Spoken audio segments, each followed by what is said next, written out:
दोस्तों, पिछले 8 महीने से रशिया और यूक्रेन के बीच जबरदस्त जंग चल रही है। इस जंग के बीच करीब 15,000 सोल्जर्स मारे जा चुके हैं, जिसमें 9,000 यूक्रेनियन और 6,000 रशियन सोल्जर शामिल हैं। After months of preparations, Putin declared the start of a military operation. Ukrainian government leaders say the Russian invasion is underway as troops move in.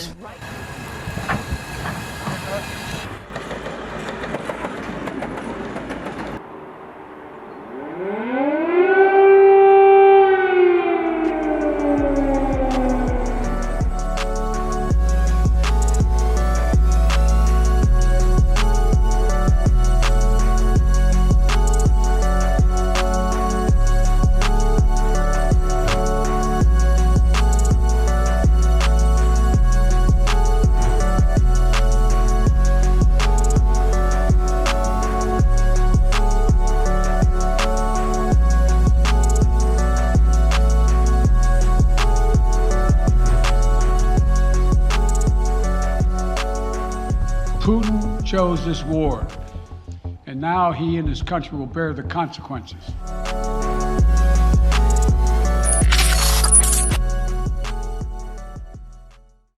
इस जंग की शुरुआत कैसे हुई, ये समझने के लिए 90s में जाना बहुत जरूरी है। यूक्रेन हिस्ट्री में रशिया का ही एक हिस्सा था, but after the dissolution of Soviet union साल 1991 में यूक्रेन ने अपनी आज़ादी का ऐलान किया। इसके बाद साल 2000 में व्लादिमीर पुतिन रशिया के प्रेसिडेंट इलेक्ट हुए और कुछ ही अरसे बाद वो यूक्रेन पर दोबारा से कब्जा करने की कोशिश करते हैं, ये कहते हुए कि यूक्रेन ना सिर्फ हमारा नेबरिंग कंट्री है बल्कि हमारी फैमिली का ही एक हिस्सा है। और इन सब बातों के बाद साल 2014 में पुतिन यूक्रेन में लुहांस्क और डोनेट्स्क रीजन पर कब्जा करने के लिए अपनी आर्मीज को भेजते हैं, ये कहते हुए कि यूक्रेन अब उनके लिए एक बहुत बड़ी थ्रेट बन चुका है जिसकी वजह से वो सेफ नहीं रह सकते। और आखिरकार पुतिन इन दोनों जगहों पर कब्जा करने में कामयाब हो जाते हैं और 21 फरवरी 2022 को लुहांस्क और डोनेट्स्क रीजन को कलेक्टिवली डोनबास का नाम दिया जाता है, जो कि अभी तक रशियंस के अंडर कंट्रोल है। कुछ ही दिन बाद 24 फरवरी को पुतिन पूरे यूक्रेन पर कब्जा करने के लिए एक स्पेशल मिलिट्री ऑपरेशन यानी जंग का ऐलान करते हैं। इस जंग के पीछे दो बड़ी रीजंस हैं। सबसे पहले है नेचुरल रिसोर्सेज। यूक्रेन में ऑयल, गैस, कोल, सल्फर और टाइटेनियम जैसे ढेरों नेचुरल रिसोर्सेज मौजूद हैं।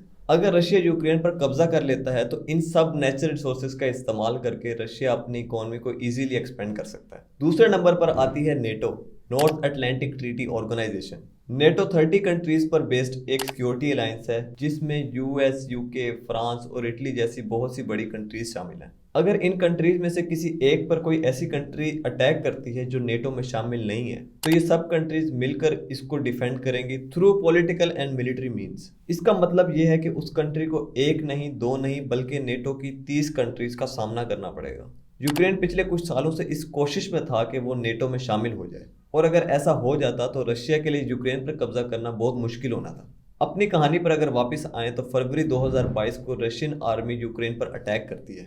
एक्सपर्ट्स का ये कहना था कि पुतिन ने ये उम्मीद लगाई थी कि रशियन आर्मी सिर्फ 3 ही दिन में पूरे यूक्रेन पर कब्जा कर लेगी। ये सब कुछ इतना तेजी से होगा कि बाकी कंट्रीज अभी इस सोच में होंगी कि यूक्रेन की मदद करें ना करें और तब तक रशिया पूरे यूक्रेन पर कब्जा कर चुका होगा। लेकिन पुतिन का ये प्लान बुरे तरीके से फेल हुआ। पुतिन और रशियन आर्मी ने यूक्रेनियन के जज्बे को अंडर एस्टिमेट किया कि किस हद तक वो जाने को तैयार हैं अपनी कंट्री को डिफेंड करने के लिए। जैसे जैसे ये वार लंबी होती चलेगी वैसे वैसे और कंट्रीज भी यूक्रेन की सपोर्ट में आने लगी। शुरू के 1 महीने में एक ऐसा पॉइंट आया जब रशियन आर्मी बहुत करीब पहुंच चुकी थी कीव के, जो कि यूक्रेन का कैपिटल है। और इस मैप को देखें, ये दिखाता है कि कितना ज्यादा एरिया रशियन आर्मी ने यूक्रेन का ऑक्युपाई कर लिया था। लेकिन 1 महीने बाद रशियन आर्मी को पुल बैक करना पड़ा, पीछे हटना पड़ा जब यूक्रेन ने काउंटर अटैक किया। अब तक यूक्रेन खुद को डिफेंड करता आ रहा था, लेकिन इस बार यूक्रेन ने रशिया को मुंह तोड़ जवाब दिया। इसके रिएक्शन की मेन रीजन थी अमेरिका की तरफ से भेजे गए हाईटेक वेपन्स। इनमें सबसे लीथल वेपन था HIMARS, high mobility artillery rocket system. ये वेपन एक लंबी रेंज पर मौजूद टारगेट को इजीली डिस्ट्रॉय कर सकता है। इस वेपन को इस्तेमाल करते हुए यूक्रेन ने रशियन सप्लाईज और इनके कैंप्स को तबाह कर दिया।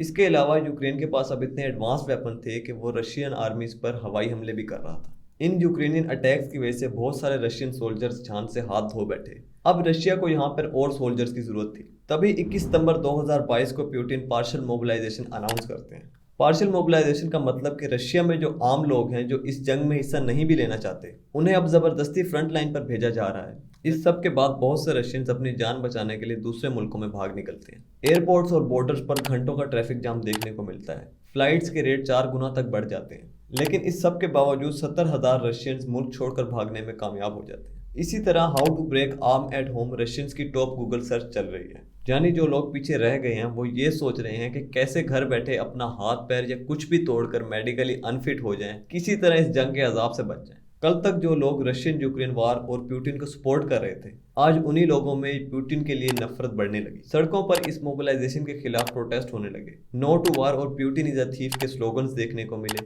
2300 के करीब प्रोटेस्टर्स को अरेस्ट कर लिया गया। पुतिन पर यूरोप और यूक्रेन के साथ साथ अब रशियन सिटीजन का भी प्रेशर बढ़ने लगा। तभी स्टोरी में एक बहुत बड़ा यू टर्न देखने को मिलता है टर्किश प्रेसिडेंट तैयब उर्दुगान की तरफ से। वो पुतिन से हुए अपनी कन्वर्सेशन में उनके वर्ड्स कोट करते हुए कहते हैं कि रशिया निगोशिएट करने के लिए तैयार है। इनफैक्ट वो तो यूक्रेन के साथ शुरू से ही निगोशिएट करना चाहते थे। दूसरी तरफ Ukrainian president Volodymyr Zelensky statement देते हैं कि वो भी अमन चाहते हैं और रशिया के साथ निगोशिएट करने के लिए तैयार हैं। लेकिन जब तक पुतिन प्रेसिडेंट हैं उनके साथ निगोशिएट नहीं किया जा सकता। देखा जाए तो अभी तक जंग में यूक्रेन डोमिनेंट और रशिया कंप्लीटली अंडर प्रेशर है। ये जंग कब तक चलती रहेगी कुछ कहा नहीं जा सकता, लेकिन एक बात तो कंफर्म है कि ना तो रशिया पूरी तरह यूक्रेन पर कब्जा कर सकता है और ना ही यूक्रेन पूरे रशिया पर कब्जा कर सकता है। तो इस जंग का एंड निगोशिएशन पर ही होगा। लेकिन कुछ कहा नहीं जा सकता कि यूक्रेन पुतिन के एज अ प्रेसिडेंट होते ये निगोशिएशन करेगा या नहीं। रशिया और यूक्रेन में जंग के हालात आगे क्या मोड़ लेते हैं ये तो वक्त ही बताएगा। That is all from my side। Video अच्छी लगी हो तो लाइक करें। इसी तरह की और इन्फॉर्मेटिव और सोशो कल्चर इश्यूज पर वीडियोस देखने के लिए हमारे चैनल को सब्सक्राइब करें।